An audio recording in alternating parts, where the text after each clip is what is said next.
and advice when you visit my blog by the same name, smartmovestogrowrich.com. Sometimes you get a financial windfall, like a gift, inheritance, lottery payout, or a tax refund, and find yourself jumping for joy. But once the dust and excitement settles, you also find yourself wondering what to do with it. That's the situation for a reader named Amber W., who asks, I'm a full-time student being supported by my parents, and they gave me $30,000 more than I need right now. I'd like to invest it and earn some extra money. What advice do you have? Amber's in a pretty enviable position to have her education paid for by her parents and to have a lump sum of cash to live on. But unless her parents are willing to keep this gravy train flowing, Amber needs to manage the money wisely. Here are 5 questions you should ask yourself before you invest a financial windfall. The first question you should ask yourself before investing a cash windfall is, do I have emergency savings? Having some amount of emergency money is critical for having a healthy financial life because no one can predict the future. You might have a large unexpected expense or a loss of income. Without emergency money to fall back on, you're living on the edge, financially speaking. So getting a windfall is the perfect opportunity to build up your cash reserves. I recommend that you keep a minimum of 3 to 6 months worth of your living expenses safe and sound in a high-yield bank account that's FDIC insured. Depending on your situation, you may need more, like if you have a shaky job situation, a large family, or a spouse who doesn't work. Amber asked about investing her excess money. Let's clarify the difference between investing and saving so you can think strategically about them. Saving is for money you expect to spend within the next few years and don't want to risk losing it. You save money that you want to keep 100% safe because you know you'll need it or because you could need it, as with emergency money. Investing, on the other hand, is for money you expect to spend in the future, like in 10 or more years. Purchasing an investment means you're exposing money to some amount of risk in order to make it grow. Investments can go down in value, therefore you should never invest money that you can't live without. Though Amber is being supported by her parents, they're probably counting on her to make her education money last as long as it needs to. My advice for Amber is to save her windfall, not to jeopardize losing any amount of it in an investment. Once she's out of school and starts earning her own money, she can begin investing.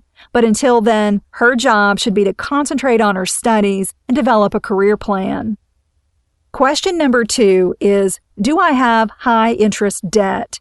If you have expensive, high-interest accounts, like credit cards or payday loans, paying down your debt is the next best way to spend a windfall. Paying off a credit card that charges 22% is like earning 22% on an investment after taxes. That's hard to beat. So take the opportunity to use a windfall to get rid of high-interest debt and stay out of debt going forward. Question number 3 is, do I contribute to a workplace retirement account? Getting a windfall could be the ticket to increasing your contributions or to just getting started if you haven't been participating in a retirement plan so far. It's wise to always invest at least 10 to 15% of your gross income for retirement. Investing through a workplace retirement plan is an excellent way to automatically set aside small amounts of money on a regular basis. A 401k or 403b allows you to contribute money on a pre-tax basis and invest in funds chosen from a menu of options. You'll build wealth for the future, cut your taxes, and maybe even get some amount of employer matching. Question number 4 is, do I have an IRA or individual retirement arrangement?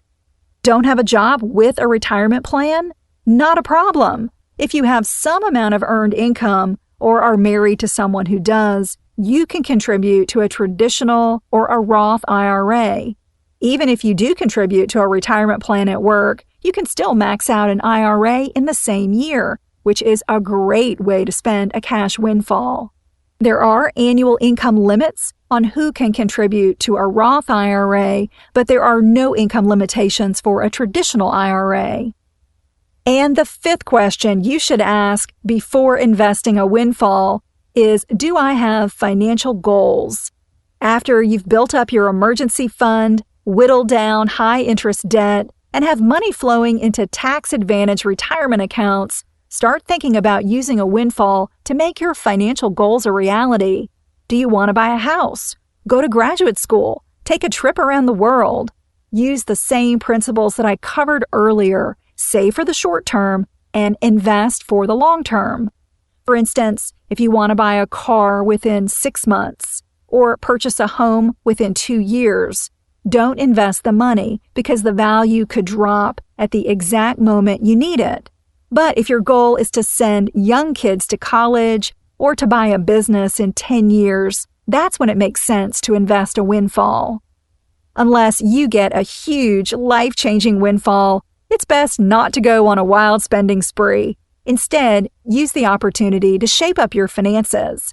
And if you are lucky enough to receive a fortune, it's wise to seek professional and legal help to make sure you manage your new wealth as wisely as possible.